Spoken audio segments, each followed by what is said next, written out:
All right, here we go, video 1.3. So in the last video, we learned about the difference between uh, instantaneous speed and velocity. And we called instantaneous speed S and instantaneous velocity V. All right, today we're going to learn about average speed and velocity. We'll be focusing on velocity, but we need different symbols for them.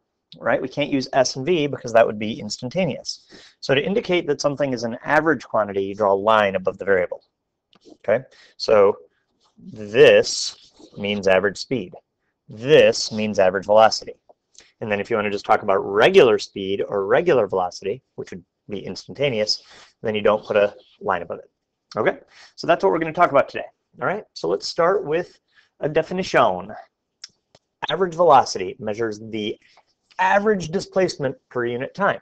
And so to calculate it, you divide the displacement by the time. So the triangle X, remember, is displacement.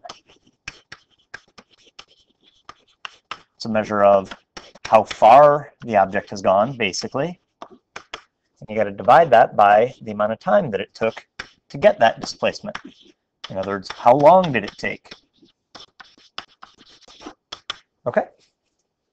So probably the easiest way to do this is by giving an example. All right, we are going to be solving a lot of problems in this class. And when you solve a problem, here are sort of the steps you should follow. The first thing you should do is read the problem and get a sense for what's happening in the problem. Okay, so Roy drove his car from Detroit to Chicago in 5 hours. If Chicago is 200 miles west of Detroit, then find his average velocity. So the problem is about Roy driving. We're given some information about how far he went and how long it took, and we got to find the average velocity. So that's your first step, sort of figure out just what's going on. Step two would be usually make a drawing. This one, you don't really need one because there's not much going on. He's just driving. So the next step is the most important one. Write down what you know. It says that he drove and it took him 5 hours. So I want you to write down 5 hours.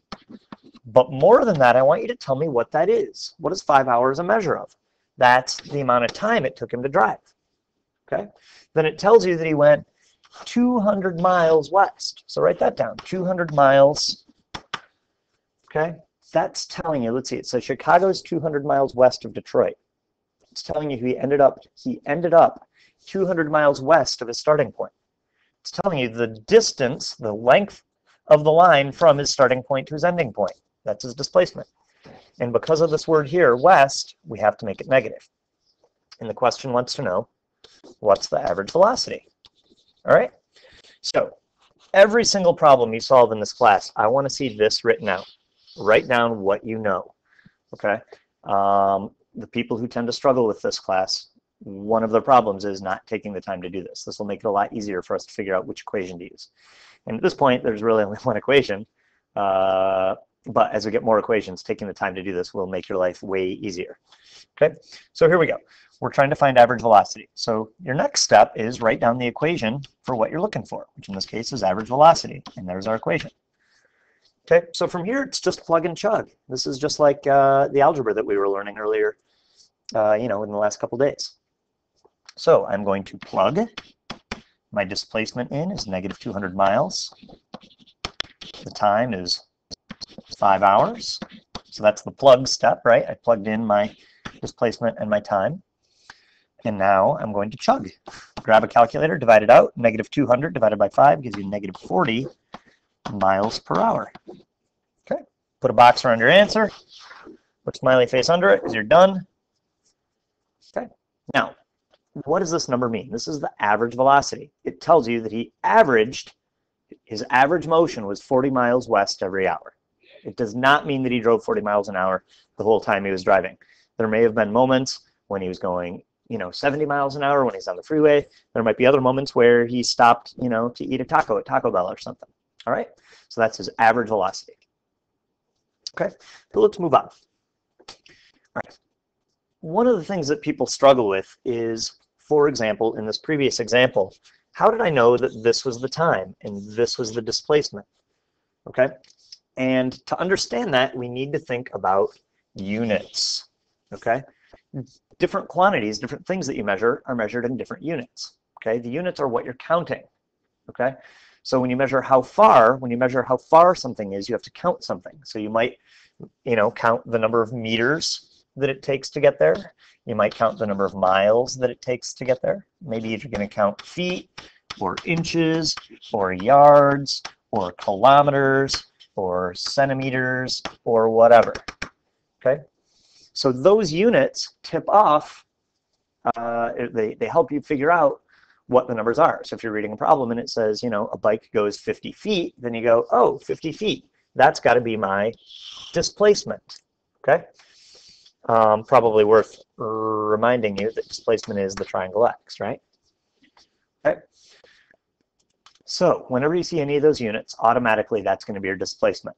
So in the previous example, I read this -200 miles, and because of miles, I knew that had to be my displacement. Okay?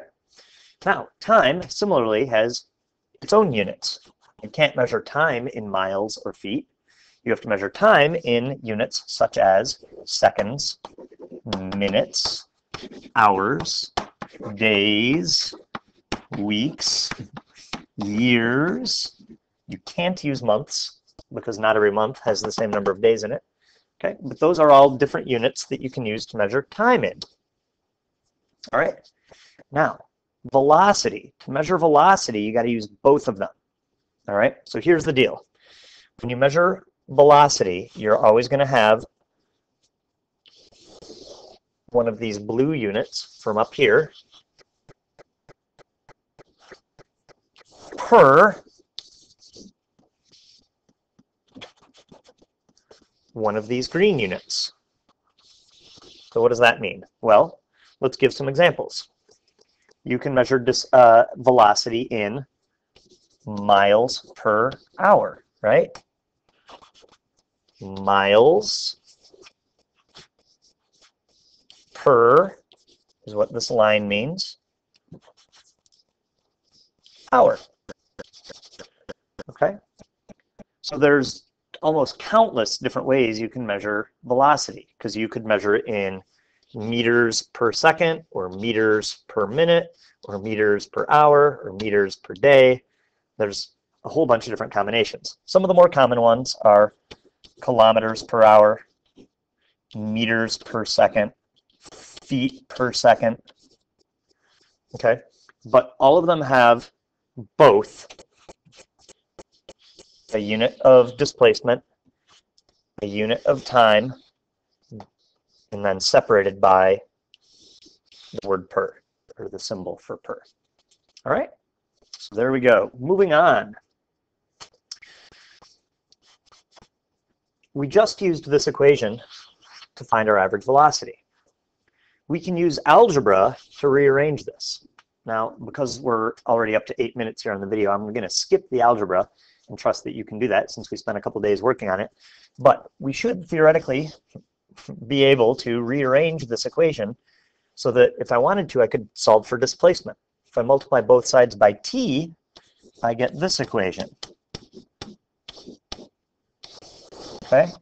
And similarly, you can rearrange it to solve for t, in which case you get this.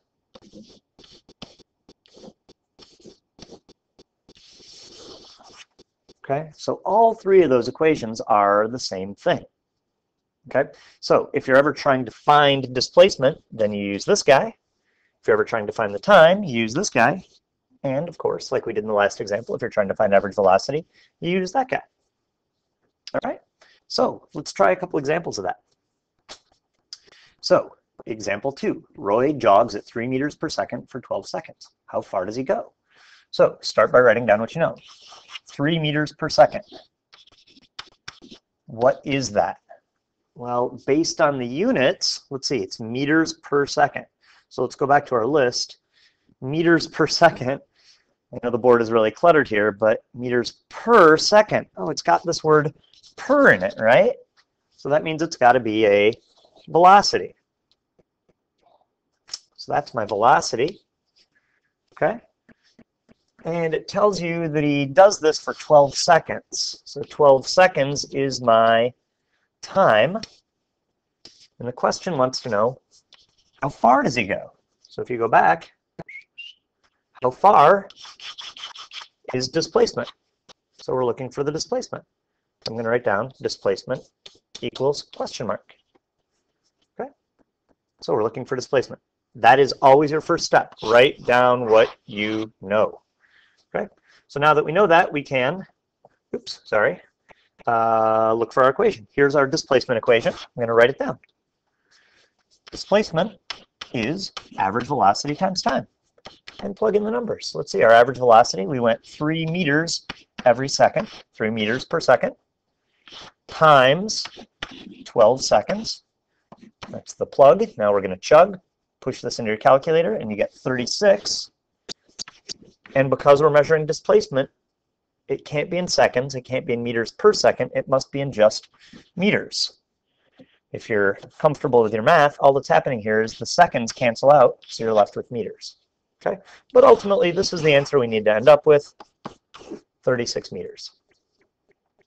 Hopefully this should make some sense to you, because if you go, what does it mean to go 3 meters per second? It means every second you're going 3 meters, right? So in the first second, you're going to go 3 meters. In the next second, you'll go 3 more meters, which would be 6. In the next second, you're going to go 3 more meters, which is 9. 3 more would get you to 12, and so on. And after 12 seconds, you'll be up to 36 meters. Okay? So anyway, this is the answer we wanted.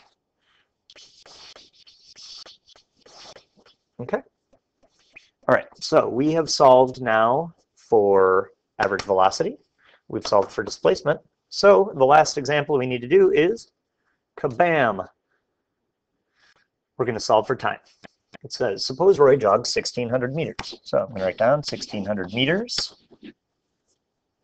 Because it's meters, going back to that list, I know that's got to be my displacement.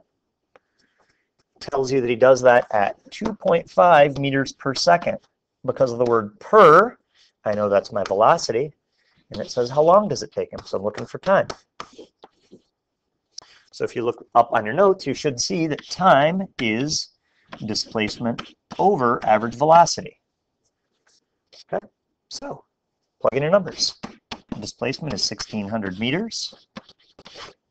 Average velocity is 2.5 meters per second.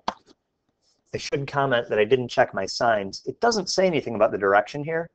So I'm going to just assume that the direction here is forward. He's jogging which way? Forward, right? Because that's the direction you jog. You don't jog backwards usually. Okay, so find your time, divide it out, and you get 640 seconds. There's your answer. That's how long it took. All right.